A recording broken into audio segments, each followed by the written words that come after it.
Next, on this special edition of Currents News, 7 new saints have been canonized in the Catholic Church. One of them has ties in Brooklyn.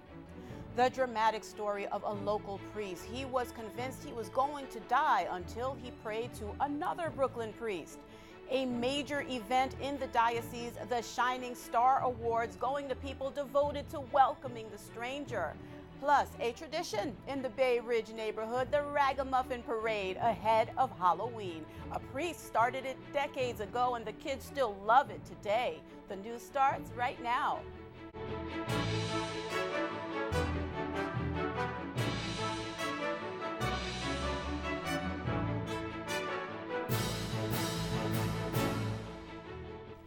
Good evening, everyone. I'm Liz Faublas. Welcome to this special edition where we take a look at some recent memorable stories from the Currents News team. We begin with what was a big day for the Catholic Church. 7 new saints were canonized at the Vatican last Sunday, and there is a Diocese of Brooklyn connection. A restaurant owner in Bergen Beach has a special connection to one of the saints. Currents News' Tim Harfman visited him before the canonization.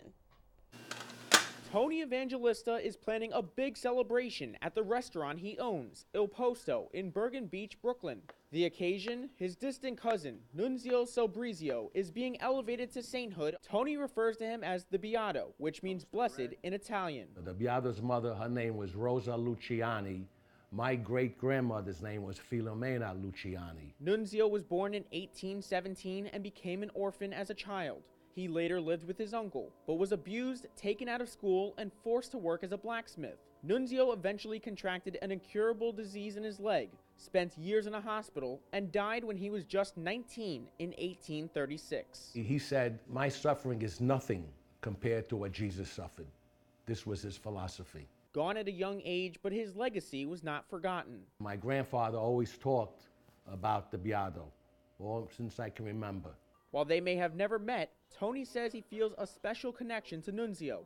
For decades, he has carried around this worn picture of his cousin. Tony remembers that when his own father was in the hospital, his mother put a picture of Nunzio in the bed with him. The next day, he was diagnosed with 3 broken ribs. And believe it or not, the picture she put with him was stuck right to where the ribs were broken. Tony says he listens to a special song every morning that's dedicated to his cousin. In the song, he says, "An angel from God came and took him to heaven."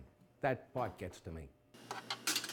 So to honor Nunzio, Tony printed these prayer cards for the special occasion, and he plans on hanging this mural of Nunzio in the restaurant. Monsignor John Delendick, pastor of St. Jude in Canarsie, will be one of the people there to celebrate. When he first told me this was going to happen, I said, this is huge. Biggest thing that ever happened around here. To me, I consider myself blessed, and I think a lot of it is from the Beato Nunzio. In Bergen Beach, Brooklyn, Tim Harfman, Currents News. Saint Nunzio, Saint Oscar Romero, and Saint Pope Paul VI were among the holy people elevated by Pope Francis. Catholics from Brooklyn and Queens traveled to Rome to witness the canonizations, and Melissa Butts met them at the Vatican and learned they have a special devotion to one saint.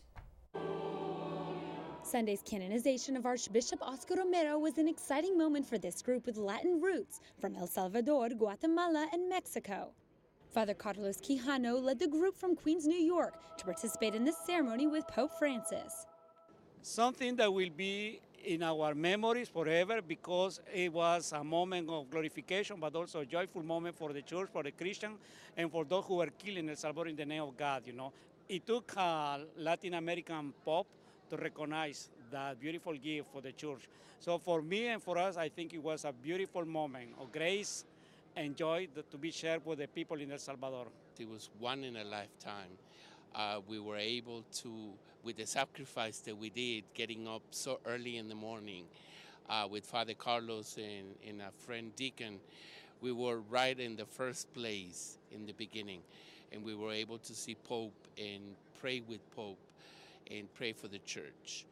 Father Carlos even brought his mother with him to Rome. She moved from her home in El Salvador to Canada years ago after Archbishop Romero told her to in a dream. He appeared in my room and said, "One son is already gone. You can go too. Get your papers in order and go." I'm very proud and happy to see Monsignor Romero canonized. Additionally, the group saw Pope Francis Monday morning in Paul VI Audience Hall, where he spoke about St. Romero to the thousands of people present. He showed up. I guess he wanted to see his people, and it's something that he loves the Spanish people with the respect of the other people, but he comes alive, and he's always so funny. During this encounter, the people asked Pope Francis to make Oscar Romero a doctor of the church, something that would give this group an additional reason to celebrate. After participating in Sunday's canonization mass and meeting the Pope on Monday morning, this group is saying goodbye to Rome as they make their way back to Brooklyn. At the Vatican, Melissa Butts, Currents News. Back to you in New York, Liz. All right, Melissa, thank you so much. The Shining Stars Award Dinner is an annual and much-loved event in the Diocese of Brooklyn, also fondly known as the Diocese of Immigrants. Every year, immigrants are awarded a high honor from Bishop Nicholas DiMarzio because of their contributions to the church. Currents News' Tim Harfman introduces us to one honoree who's helping to rebuild his local parish. Annunciation of the Blessed Virgin Mary Church in Williamsburg, Brooklyn is undergoing a complete renovation, thanks in part to the Lithuanian community. Monsignor Jamie Gigantiello is the church's pastor. They're very much a part of this parish, and they're very much a reason why this parish is in existence today. Ray is part of that small community. In all of New York State, there are less than 50,000 people who identify as Lithuanians. He's the recipient of this year's Lithuanian Shining Star, a prestigious honor presented by Catholic Migration Services. The annual event acknowledges Catholics for their contributions to immigrant communities and the church. This year, there are 28 honorees. It's a tremendous honor to me. I feel like I'm continuing in the footsteps of my parents and the Lithuanian community that migrated to the United States from Lithuania following World War II. Ray is the official spokesperson for the Lithuanian community here in the parish. I get a call or an email from Ray almost every other day. That's because Ray believes it's important to continue the legacy of his ancestors, like his parents, who fled Lithuania. What they wanted to do was preserve a community here in the United States where they could keep their religious and cultural traditions. Ray is active in the Williamsburg parish, which includes serving on multiple committees and organizing events. As the church undergoes restorations, Mass is celebrated across the street in the parish's school building. Annunciation of the Blessed Virgin Mary is believed to be the only Catholic church in the 5 boroughs with a weekly Lithuanian Mass. With the renovations, Ray hopes it will continue the Lithuanian legacy in the Brooklyn Diocese. It's really important for us to be a welcoming community. We have people here who have lived in the United States for the past 50 years and other people who have just come directly from Lithuania, and we want everyone to feel welcome, that they have a home away from home. That was Tim Harfman reporting. Ray is one of dozens of shining stars in the diocese. 33 people from various ethnic ministries were honored by the Diocesan Migration Services at 2 annual Shining Stars dinners. The honorees represent countries like Pakistan, Ecuador, Haiti, Guatemala, Lithuania, and so much more. Migration Services recognizes individuals who embody their mission of welcoming the stranger among us. A powerful story about what could have been a life-saving miracle. Michelle Powers reports that a Dyker Heights priest firmly believes another Brooklyn priest interceded from heaven to save him. Oh God, you devoted priest, Father Bernard Jacob. A prayer parishioners at St. Ephraim's know by heart because it touched theirs. We kept saying, we're praying, Monsignor, have faith. He embraces all the children. Nearly a decade ago, one of their beloved priests, Monsignor Theo Joseph, became very sick. He was in very bad shape. His kidneys were shutting down. Doctors weren't optimistic, and neither was he. The usually high-energy priest began preparing for the end. I was dying. I was going to die. Where I want to be buried, how I want to be buried. Desperately, Monsignor Theo went through prayer books cover to cover, looking for a saint, any saint, to help. But nothing worked. There was a point where one of our priests found him on the floor right before he received his communion. Until he began saying a special prayer for the intercession from a man named Monsignor Bernard Quinn, a deceased Brooklyn priest, one that started both the first church for Black Catholics and the first orphanage for Black children in the diocese. So I gave it to the people, and they started praying it, and things began to happen. After 4 rejections, Monsignor Theo finally got a donor. A miracle? That was a super miracle. one that may be approved by the Vatican, making Monsignor Bernard Quinn a saint.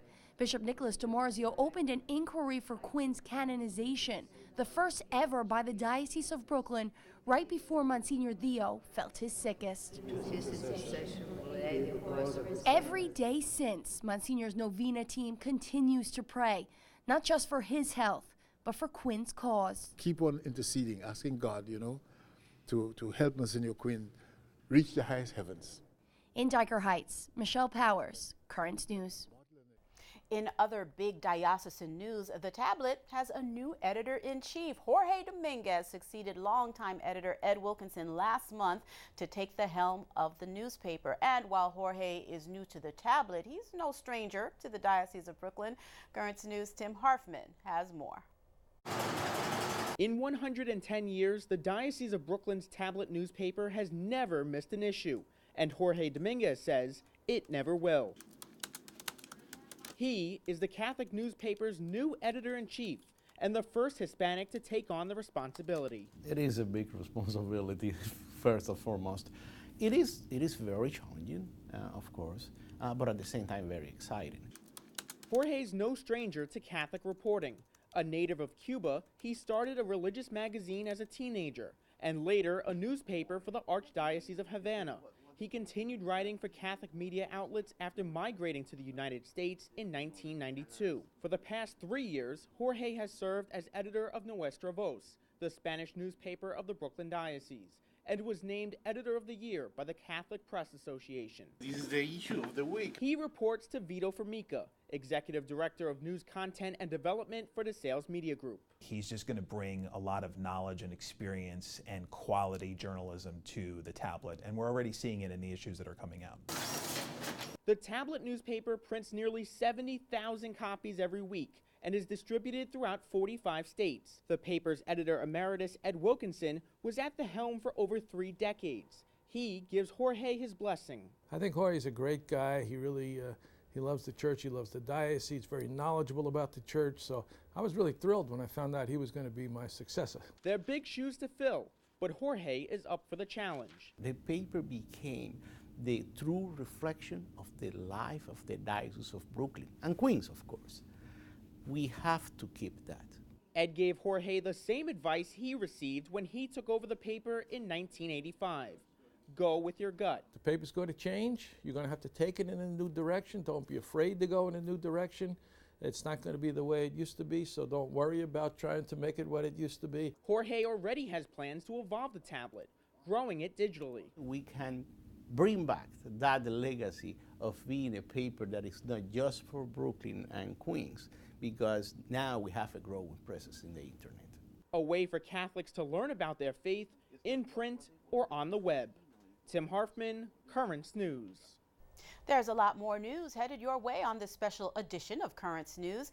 Ethics on the job. A Brooklyn auto mechanic talks about why high moral standards are vital. Elvis Presley, the king of rock and roll, was also a Christian. A new play with Brooklyn connections explores that side of the music legend. The Ragamuffin Parade, a great tradition in Brooklyn. Tonight, you'll learn the reason behind the name.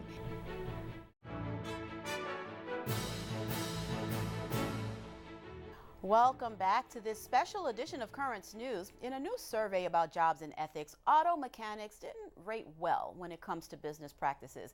Less than half of the people questioned thought the industry had high moral standards. Currents News' Tim Harfman reports on a Bushwick mechanic who values honesty.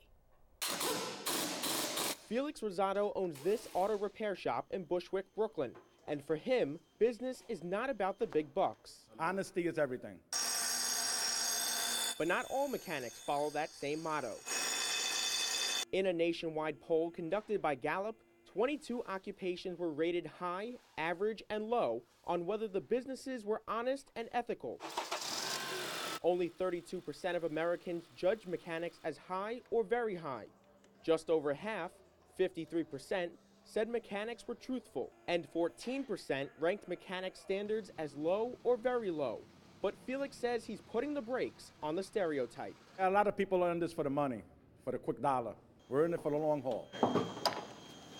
Customers like Philip Rodriguez appreciate the honesty because when it comes to getting scammed by other mechanics, He's tired of it. You need someone you could trust, and that's the biggest problem in the world. Felix remembers how one customer, visiting from out of town, was taken advantage of by a competitor. They were trying to charge her $600, and I told her she didn't need all those repairs. All she needed was an oil change and an air filter. And how much did it wind up costing them? $60. Father Frank Mann is a Brooklyn priest at the parish down the block from Felix's garage and says honesty and ethics is not only important in the workplace, but it's essential in life. Everybody has to make a living, pay the bills, so that's not an issue. The issue is, how do I make the money? What am I doing? What's my motive? Felix is a parishioner at the nearby St. Martin de Tours church and keeps his faith in mind while in the shop. I feed my family doing this. I pay my bills. I don't want to hurt anybody. It makes me feel a little better knowing that at least if he is doing anything wrong, he has to answer to a higher authority. That was Tim Harfman reporting. Nurses actually scored as the most trustworthy for the 16th consecutive year. More than 8 in 10 Americans describe their ethics as being high or very high. Elvis Presley is known as the King, a rock and roller who changed modern music. In a new play, 2 Brooklynites hope to shed light on another aspect of the singer's life, his Christian devotion. Currents News' Katie Engesser spoke with them during rehearsals in Brooklyn. Elvis Presley! A household name, even 41 years after his death. Well, since my baby left me.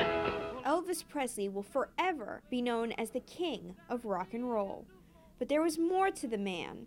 Beyond the gyrations on stage, the gold records, and redefining music, there was an important part of his life that 2 Brooklynites hope more people will come to know. He was very spiritual.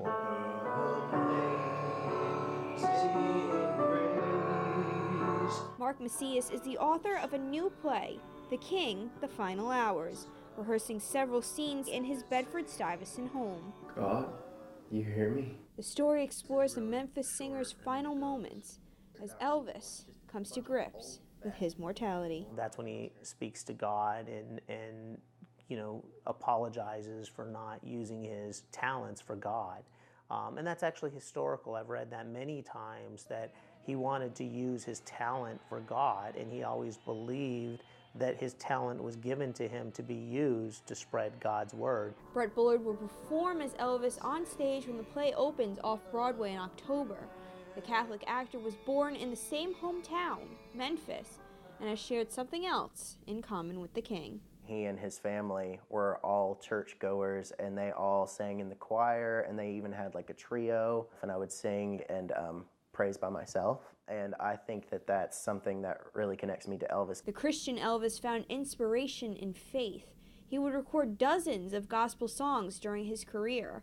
3 were awarded Grammys. Since I was a little boy, my mom would play his gospel records. In fact, I probably thought he was more a gospel singer first than everything else. Though everyone else calls him the King, Elvis knew differently. One night in Las Vegas, he told the concert crowd that there was only one king, Jesus Christ. God gave him every talent in the world, and yet one day came when he had to face his Creator. Mark, a Christian himself, hopes that his play will paint a more complete portrait of Elvis. He may have been the king, and the most famous man in the world at that time, but he had personal struggles. A person with flaws, someone that's very relatable and not just an idea of a legend. Brett and Mark say the play is an artistic interpretation of what went through the King's mind at the end, when Elvis reflects on what might have been and reaches out to God. In Bedford-Stuyvesant, Katie Engesser, Currents News. The King, The Final Hours is being performed through October 28th at the Producers Club Theater located at 358 West 44th Street in Manhattan. Ticket information is available online at thefinalhours.com/ticket-info. Still to come on this special edition of Currents News, kids are celebrating Halloween early, families together on the streets of Bay Ridge. The tradition was started by a priest, so stay with us and you'll learn why it's called the Ragamuffin Parade. We'll be right back.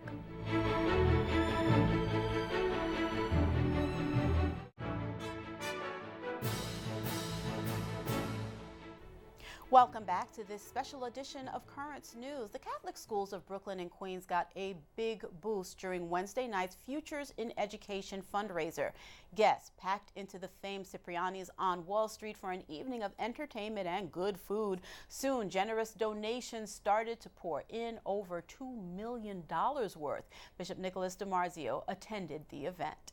I think a Catholic education is one of the best that anybody can receive because it's high academic standards, but there's also many values that are inculcated into a child, and it gives them the Catholic faith. So I think that's the best education I could think of. The mission of Futures in Education is to ensure that Catholic education continues to be a viable option for current and future generations of students throughout Brooklyn and Queens. It's very special tonight because really we're reliving the past. Our parents and grandparents came here as immigrants. They had nothing. The church was there to educate them, and many of them are successful today. And now we have so many new immigrants from different parts of the world, but they deserve that education, that same chance that our parents got. There are currently 86 Catholic schools and academies throughout Brooklyn and Queens that are benefiting from these donations. Ghosts and goblins, villains, and superheroes all on display during the annual Ragamuffin Parade. The sight of little ones in costumes, always a great prelude to the spookiest night of the year. And as Currents News' Katie Engesser reports, the ghoulish procession never fails to scare up some smiles. The season of scary monsters and dastardly villains is finally at hand. But in Brooklyn, kids are more happy than horrified. That's because of the Ragamuffin Parade, an annual tradition that brings the Bay Ridge neighborhood together for some good old-fashioned family fun a few weeks before the big day. Having trick or treat. From comic book heroes Island. to heroes in uniform, Fireman. and even some major historical figures. Mozart is a composer from Salzburg, Austria. Kids are encouraged to dress up or down in their most creative costumes. It shows the Halloween spirit and it gets the kids excited. The march down 3rd Avenue first began over half a century ago. Former pastor of Our Lady of Angels, Father James McKenna, thought the parade could be an alternative to door-to-door trick-or-treating. But there was one rule. Only homemade costumes, nothing purchased. Many kids wore their parents' clothes, and thus the parade got the name Ragamuffin. Now, decades later, thousands take part, a tradition that has been passed down from generation to generation. It was incredible having my daughter involved in it. Now my daughter has her son involved in it. My grandson, we march every year. I've been to Ragamuffin since I was this small. And the yearly parade is always a top favorite for the kids of Brooklyn. Which is better, Halloween or the Ragamuffin Parade? The Ragamuffin Parade. I was more excited about this than Halloween. Well, maybe not for everyone. In Bay Ridge, Katie Engesser, Currents News. Oh, what a great way to end this program. Thank you so much for joining us for this special edition of Currents News. I'm Liz Faublas. Set your DVR to record this program so that you never miss it because we are putting your faith in the news. I hope to see you again next time.